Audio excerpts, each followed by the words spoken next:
Ciao a tutti gli amanti del cinema o futuritari, sono Fernando e vengo qua per parlarvi di alcune cose fondamentali che vi possono aiutarvi a analizzare i film o persino a creare i vostri progetti audiovisuali. Allora, l'argomento di oggi sarà le diverse inquadrature che compongono un video. Ma cosa è un video? Un video è un insieme di fotogrammi che si susseguono ad alta velocità per dare una sensazione di movimento. Se qualcuna volta avete sentito l'acronimo FPS, significa i numeri di fotogrammi che vedete per secondo. Ora passiamo a parlare delle inquadrature. All'inizio devo dire che le inquadrature è una cosa molto semplice. Per farvi capire, è quando la fotocamera inizia a registrare fino a quando si ferma. Per esempio, questo è un'inquadratura, questa un'altra inquadratura e questa un'altra inquadratura. Questa è un'altra inquadratura, anche se è la stessa dall'inizio, ma si è fermato l'inquadratura per mettere un'altra. Quando realizziamo un progetto audiovisivo dobbiamo sapere che tutto ha una logica indietro. Tutte le inquadrature ci sono per qualcun motivo, non è lì per caso. Quindi adesso vedremo le diverse inquadrature fisse che possiamo vedere in un film e perché ci sono di là.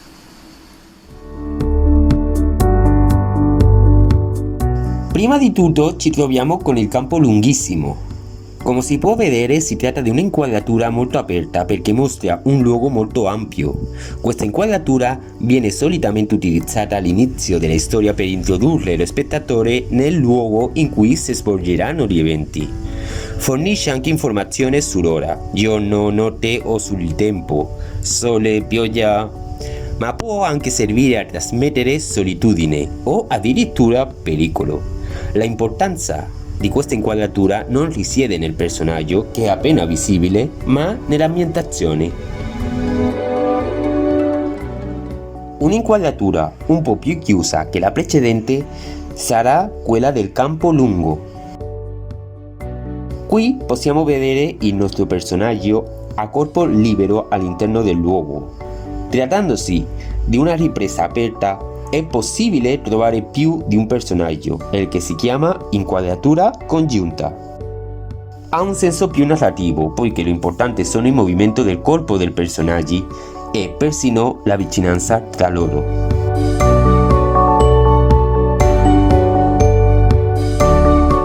Vediamo ora al piano americano,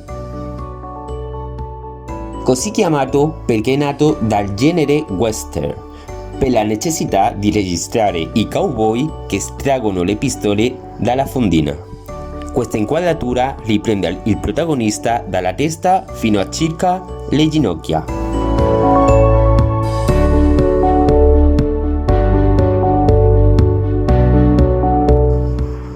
Il piano medio sarà quello che riprenderà la persona fino alla vita. È uno dei più utilizzati perché permette di vedere i gesti dei personaggi e l'interazione tra loro, quindi va bene per i movimenti in cui il personaggio parla intensamente per dare informazioni importanti o per parlare con le mani. How hard you can get hit and keep moving forward. Come potete vedere siamo già nelle inquadrature più chiuse e tra queste troviamo il primo piano. Centrerei l'attenzione sulla testa del personaggio fino alle spalle. È un modo per mostrare l'emozione e i dettagli del viso del personaggio, generando una certa intimità con lo spettatore. È un'inquadratura di cui non si deve abusare perché perderebbe l'effetto. Ma ancora possiamo avvicinarci di più con il primissimo piano. Dalla sommità del capo al mento ha un effetto psicologico profondo e crea vicinanza con il personaggio. Le espressioni sono molto importanti perché devono esprimere le emozioni più profonde del personaggio.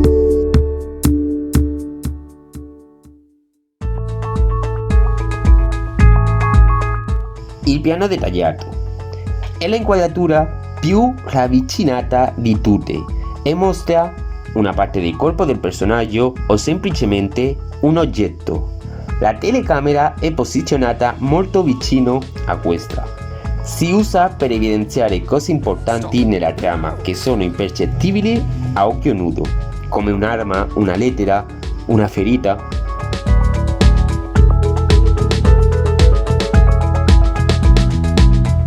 Il piano scorcio si usa quando c'è una conversazione tra due personaggi. Una delle parti dà le spalle alla telecamera e l'altra è rivolta verso la telecamera.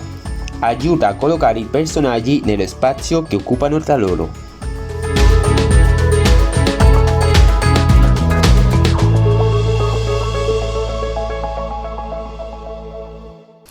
Ora analizzeremo le inquadrature dipendendo dall'angolazione della camera.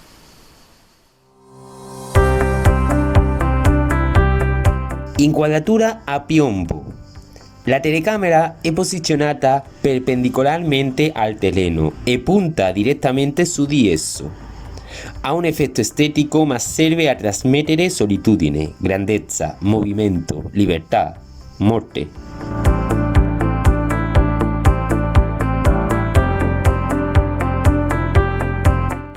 Inquadratura dell'alto. La fotocamera registra a un livello superiore rispetto a quello dei soggetti. Trasmette inferiorità, ma anche innocenza, debolezza, fragilità.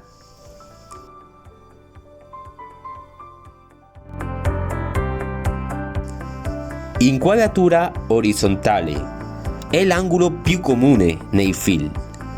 Quando possiamo vedere qualcosa o qualcuno completamente di fronte alla stessa altezza. Dà un effetto di naturalezza e normalità.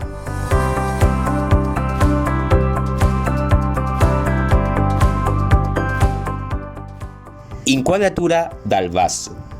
La telecamera viene posizionata in basso e inclinata verso l'alto. Serve a esaltare, glorificare, magnificare e dare un senso di potere, di dominio del soggetto e persino di intimidazione. Inoltre, il personaggio si sporge o è più alto del normale.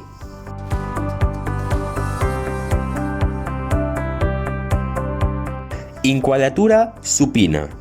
La telecamera registra completamente dal basso. Non è molto usuale, ma viene utilizzato esteticamente per dare drammaticità, interesse alla scena o dinamismo. Inquadratura profilo. La telecamera si trova su un lato del personaggio, che viene inquadrato lateralmente.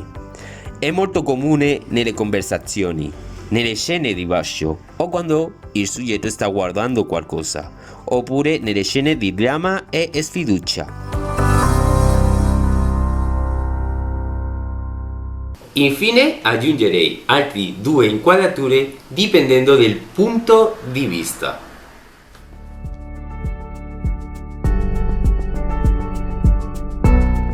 Inquadratura soggettiva.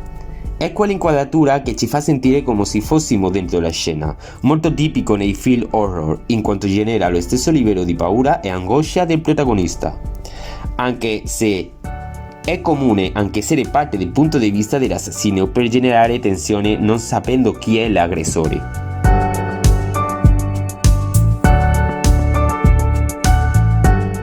Inquadratura dell'oggetto.